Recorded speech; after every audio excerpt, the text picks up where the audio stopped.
दोस्तों, इस वक्त की सबसे बड़ी खबर और ये खबर प्रयागराज से आ रही है, जहां पर शंकराचार्य जी का प्रदर्शन चल रहा है। योगी आदित्यनाथ की सरकार माफी मांगने की जगह शंकराचार्य से भिड़ गई है।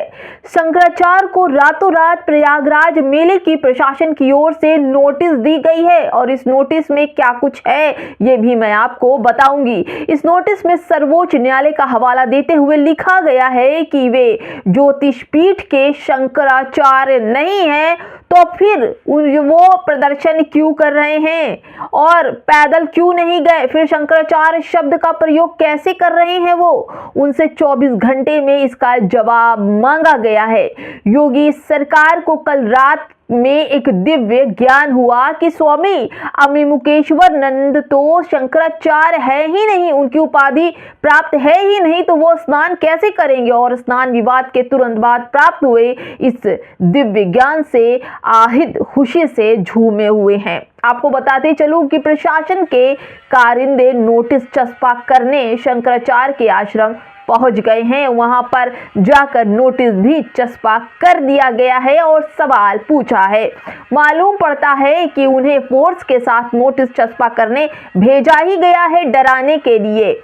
योगी आदित्यनाथ ने अदातन ये भी ईगो की लड़ाई यहां पर भी छेड़ दी है। शंकराचार्य के इस अपमान पर कोई भी हिंदूवादी सनातनी नेता एमएलए अभी तक नहीं बोला, लेकिन चंद्रशेखर आजाद, रावण, नगीना सांसद बहुजन समाज से आते हैं। उन्होंने कहा कि मैं इंसानियत के नाते उनके साथ होने वाली अपमान की इस घड़ी में उनसे सरकार की निंदा करता हूं, उसकी नीति की निंदा करता हूं और प्रशासन ऐसा शंकराचार्य के साथ ना करे और मैं उनके समर्थन में खड़ा हूं, क्योंकि वह भी इंसान है और मैं भी इंसान हूं। मैं इंसानियत के तौर पर उनके साथ दे रहा हूं। और अखिलेश यादव का भी फोन पर बात हुई शंकराचार्य से। पूरी खबर बताऊंगी दोस्तों। नमस्कार, आप देख रहे हैं बामसेफ न्यूज, मैं हूं आपके साथ शैला। योगी आदित्यनाथ की आदत उन्हें पार्टी, संगठन, सरकार और यहां तक कि स्वजाति के नेताओं के बीच भी महाभारत मचा रखी है। हर तरफ लड़ाई है, झगड़े है, विभाजन है, बटोगे तो कटोगे, यही शासन चल रहा है। बड़ी गर्मी चढ़ी है, अभी उतारता हूं, ऐसा आरोप है कि ये बात पुलिस आयुक्त के शंकराचार्य अविमुकेश्वर नंद जी को उनके शिष्यों ने बोला है कि पुलिस वाले ने आपको बोला है। एक तरफ एक शंकराचार्य से उनके शंकराचार्य होने का सर्टिफिकेट मांगा जा रहा है और दूसरी तरफ उनकी गर्मी उतारने की बात की जा रही है। इस प्रदेश में कोई भी सुरक्षित नहीं है, न महिला, न बच्चे, न बड़े, न बुजुर्ग, न अमीर, न गरीब, न शंकराचार्य, न मुसलमान, न आम आदमी। ऐसे खुशहाल प्रदेश में किसकी नजर लग गई है, जबकि हर बार 4 बार की मुख्यमंत्री मायावती भी थी, लेकिन फिर भी ऐसा कुछ नहीं था। सब एक दूसरे से मार झगड़े में लगे हुए हैं अभी, लेकिन अब दूसरे से नहीं तो सरकार के निकम्मेपन का शिकार हो ही जाते हैं लोग। एकता और भाईचारा तोड़कर सिर्फ राजनीति करना चाहती है ये सरकार। आज स्वामी अमिमुकेश्वर शंकरानंद के साथ जो कुछ हुआ बेहद शर्मनाक और अफसोसजनक है। हमें हमारे पुराने दिन लौटा दो। संगम पर जो भी हुआ वह एक प्रत्यादर्शी की आंखों देखी है। लोग जिन्होंने देखा उन्होंने बताया नज़ारा क्या था, नज़रअंदाज नहीं किया जाना चाहिए। संगम पर मौजूद एक व्यक्ति ने जो कुछ बताया वह भी किसी अफवाह या सुनी सुनाई बात जैसा नहीं, उसका आंखों देखा था। उसका कहना है कि सुबह 9 बजे शंकराचार्य अविमुकेश्वर जी अपने लगभग 100 संत और शिष्यों के साथ, भक्तों के साथ पुल नंबर 2 से संगम की ओर बढ़ रहे थे। वो पुल सामान्य तौर पर बंद था, लेकिन शिष्यों के आग्रह पर उन्हें शंकराचार्य के लिए खोल दिया गया। काफिला आगे बढ़ा और संगम पहुंच गया, जहां चारों ओर स्वागत और श्रद्धा का माहौल था। इसके बाद पालकी आगे बढ़ी और उनके अनुयायी, उनके दर्शन करने वाले लोग वहां पर तांता लगने लगा। शंकराचार्य संगम स्नान के लिए आगे जाना चाहते थे। यहीं पर प्रशासन और शिष्यों के बीच मतभेद शुरू हो गया, उन्हें आगे बढ़ने ही नहीं दिया गया। पुलिस का कहना था कि पालकी को संगम पुलिस चौकी के पास रोक दीजिए, आगे सिर्फ पैदल चलिए, भीड़ बहुत है। प्रत्यादर्शी के अनुसार आगे और पीछे की सिर्फ दूरी की अगर मैं बात करूं तो संगम से और पालकी की दूरी का 24 से 50 मीटर ही थी, लेकिन इसी छोटी दूरी ने हालात बिगाड़ दिए। शिष्यों ने आगे जाने की जिद की, बात बहस में बदल गई और बहस ने जल्द ही धक्का मुक्की का रूप ले लिया और बताया गया कि पुलिस ने एक एक कर साधु और शिष्यों को पकड़ना शुरू किया और वो हुआ तांडव जो मुसलमानों के साथ होता था। ये मुसलमान का दौर नहीं है, ना तो मुगल हैं, ना बादशाह औरंगजेब है, ना बाबर है, ये योगी आदित्यनाथ की सरकार है। किसी को घसीट ले गए, किसी को जमीन पर गिराया गया, किसी शिष्य के साथ ऐसा कथित तौर पर उनके बाल पकड़ के खींचे गए, उनसे मारपीट की गई, यहाँ तक कि 70-75 साल के बुजुर्ग साधु का भी वीडियो आया जिन्हें जूतों से रौंदा गया, उनका कहना है।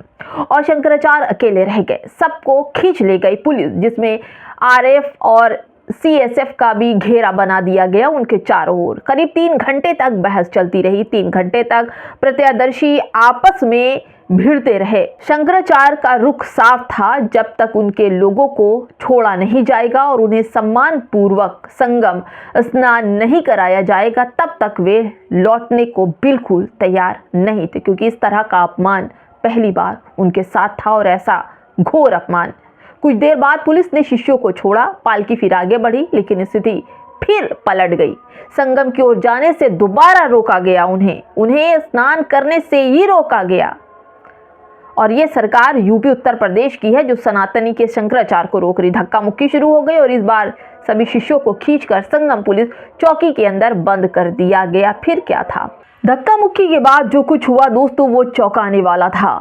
कुछ लोगों ने शंकराचार्य की पालकी को जोर से धक्का देते हुए संगम से करीब 500 मीटर दूर पर ले जाना शुरू कर दिया। इसी दौरान शंकराचार्य का छत्रपट टूट गया, जो उनका छत्तुर होता है। धक्का मुक्की में जो परंपराओं को जानते हैं वो समझते हैं कि शंकराचार्य का छत्र सिर्फ एक वस्तु नहीं, एक गरिमा, परंपरा और सम्मान का प्रतीक होता है। लेकिन किसी को क्या फर्क पड़ता है, क्योंकि सत्ताधारी लोग जो हैं उन्हें कुर्सी चाहिए, सनातन का अपमान हो या किसी और धर्म का, कोई फर्क नहीं पड़ता। शंकराचार्य जी बार बार पूछते रहे आप लोग कौन हैं, लेकिन किसी ने कोई पहचान नहीं बताई, जबकि उनका कहना है कि सभी साधी वर्दी में थे। समर्थकों का दावा है कि वो प्रशासन से जुड़े लोग थे जो शंकराचार्य की रथ को खींचकर 500 मीटर दूर लाकर खड़ा कर दिया। अक्षय वट पर अकेला छोड़ दिया गया, उन्हें बिना संगम स्नान के लौटना पड़ा। ये उस राज्य में हो रहा है जहां पर मुसलमानों की सरकार नहीं है, योगी आदित्यनाथ की सरकार है और सनातनियों के साथ ऐसा हो रहा है। उनके समर्थकों का पुलिस वाहनों में बैठकर सीधे उनके आश्रम छोड़ दिया गया और सही गलत का फैसला हर व्यक्ति अपने विवेक से करे और सोचे कि आखिर क्या चल रहा है देश के अंदर। भाजपा की सरकार ही सारे धर्मों पर कब्जा कर लेगी, लेकिन एक सवाल जरूर खड़ा होता है, क्या हिंदू धर्म के इतने बड़े धर्मगुरु के साथ ऐसा होना चाहिए था? ये तो आप अपने दिल से सोचकर बताएंगे कि क्या ऐसा हो सकता है। कुछ बातें ऐसी है जो लिखी, पढ़ी और सुनी नहीं जा सकती, केवल समझी जा सकती है, लेकिन महसूस की जा सकती है, समझी जा सकती है अंदर ही अंदर।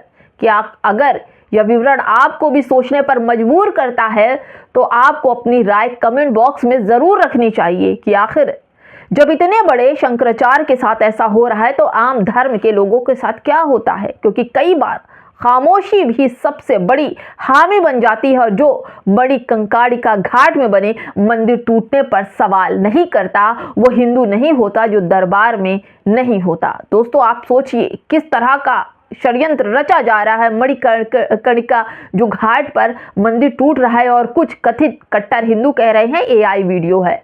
कुछ नहीं टूटा, सरकार धर्म विरोधी हो ही नहीं सकती। सरकार कह रही कि जो मंदिर का वीडियो आया है वो एआई से है। यही वो लोग हैं जो हर युग में मिल जाते हैं। जब गजनी ने सोमनाथ तोड़ा तब भी यही वर्ग बोला था कि राजा का हुक्म है चुप रहो। जब औरंगजेब ने काशी विश्वनाथ मंदिर तोड़ा तब भी यही वर्ग बोला था हालात समझो ज्यादा मत बोलो। आज वही मानसिकता भगवा पहनकर खड़ी है। अगर कोई विदेशी आक्रमणकारी मंदिर तोड़े तो आक्रांता कहलाता है, और अगर दिल्ली में बैठा शासक अपने प्रशासन से वही करवाए तो वो विकास पुरुष कहलाए। तो माफ कीजिए भाई साहब, ये राष्ट्रवाद नहीं, ये चाटुकारिता है और अपने मुद्दों से भटकने का है। हिंदू धर्म सच में खतरे में है। जो नारा लेकर आए थे नरेंद्र मोदी इसीलिए है कि गजनबी है, क्योंकि वो मंदिर को नहीं, मंदिर की राजनीति उपयोगिता को मानता है। जहां मंदिर सत्ता के काम आए वहां घंटा बजाता है, जहां मंदिर का उपयोग किया जाए सत्ता के रूप में वही सब कुछ है। जहां मंदिर सत्ता के रास्ते में आए वहां बुलडोजर चला दो। यही तो हुआ ना, आरएसएस की जो दिल्ली में मंदिर था उसको तोड़ दिया गया और उसके भक्त ये कह रहे हैं कि भाई वही सब कुछ है, अगर वो ना होते तो हिंदू अब तक तो प्रलोक सिधार गया होता। ऐसी भी तस्वीरें लोगों के सामने आई हैं। इनसे पूछो मंदिर टूटा कैसे, आदेश किसका था? मणिकंकिणा जो मंदिर है बनारस का, अनुमति किसने दी थी? ये तो सवाल नहीं पूछते, ये उल्टा तुमसे पूछते हैं तुम किस पार्टी से हो। शर्म से डूब मरना चाहिए। उधर शंकराचार्य जो शंकर भगवान की उपाधि बताते हैं, या वो सड़कों पर बैठे हैं, उनके चोटी खींची जा रही, उनके अनुयायियों की, उनको मारा जा रहा, पीटा जा रहा है, सब खामोश। पूरा शासन प्रशासन, सत्ताधारी गुंडे जो बजरंग दल वाले हैं, गौरक्षक हैं, जो हिंदू सेना है, हिंदू वाहिनी है, सब कहाँ चले गए? शंकराचार्य के ऊपर कुछ नहीं, अकबर को चुनौती देने वाले, औरंगजेब को चुनौती देने वाले उसके सामने झुक गए। वाह भाई वाह, सरकार तो करे तो सही होगा, बाकी लोग करे तो बड़ा गुनाह होगा। ये सिर्फ मंदिर नहीं टूट रहा है, ये हिंदू चेतना का अंतिम संस्कार है और मणिकंकाड़िका घाट पर ही हो रहा है। ये कोई संयोग नहीं, ये प्रतीक है बताने के लिए कि हिंदू धर्म की आड़ में क्या चल रहा। सबसे घिनौनी बात ये नहीं कि मंदिर टूटा, सबसे घिनौनी बात ये है कि टूटने के बाद भी ताली बज रही है, लोग वाहवाही कर रहे हैं। इतिहास एक दिन पूछेगा जब मंदिर गिर रहा था तुम क्या कर रहे थे, और जवाब नहीं दे पाओगे।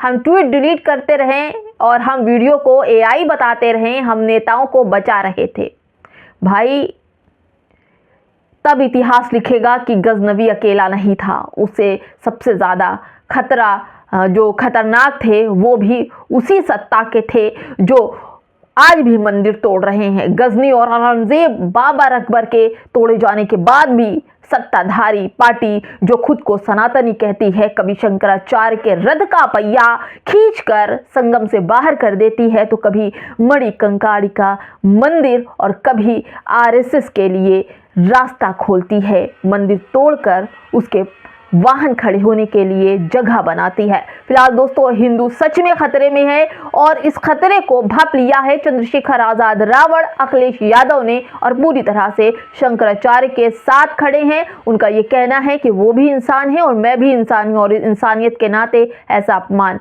नहीं होना चाहिए जो कि संविधान का और तमाम आर्टिकल 25 और 26 का उल्लंघन है, जो सरकार और सत्ताधारी लोग इशारे पर कर रहे हैं। फिलहाल दोस्तों इस वीडियो में इतना ही। नमस्कार।